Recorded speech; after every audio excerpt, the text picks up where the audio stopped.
Yes, thank you.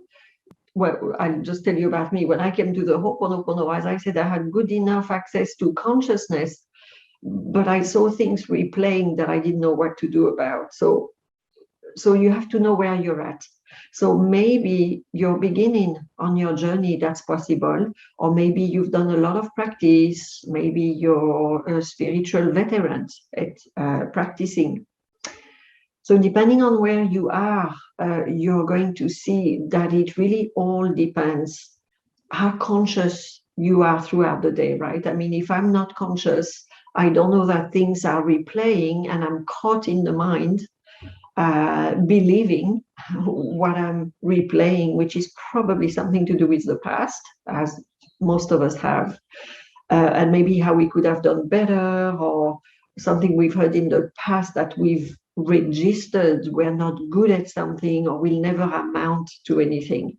That's pretty much how I was raised, that I wasn't good at anything very much, you know. I'm laughing because it's funny today, but I really believe that. So it took me some time to become conscious enough throughout the day, which means to remember that you're here and that you're a breathing, living being, spirit having a human experience. So that takes an amount of practice. We have this wonderful heart breathing, which is really brilliant to reconnect with the inner you, this inner being that we are.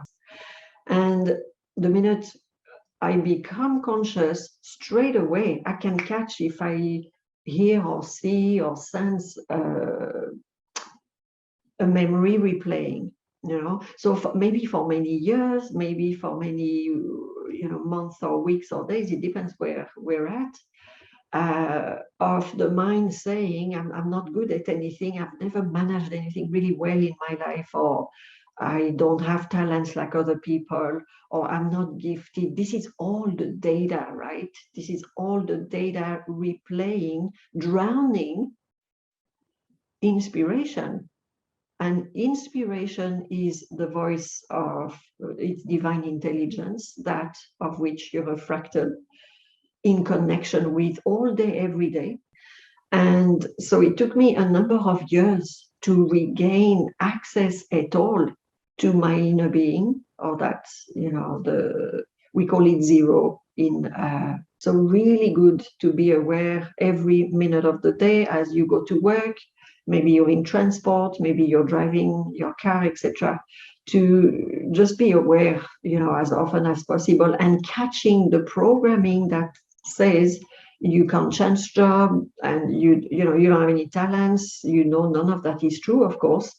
We all have so many different talents that it's time we don't have enough of to unpack it all.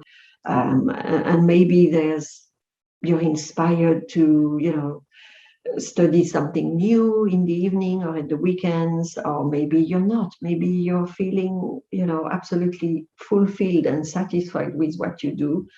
And maybe one day something comes in that you go, oh, maybe I should try that. I feel like allowing myself to try something new, and it can be a hobby to begin with. It doesn't have to be this. And suddenly you start to feel, so until you feel it, you just have to do it. To do what? To do that practice of using every second of the day, to come back to you and clean with the memories. And then it's not that hoping it's going to happen for you. It's nature that you're naturally going to perceive the inspiration that's already in you your whole life, because it's already beating your heart, filtering your blood, digesting your food, etc. It's already there, running the show for you.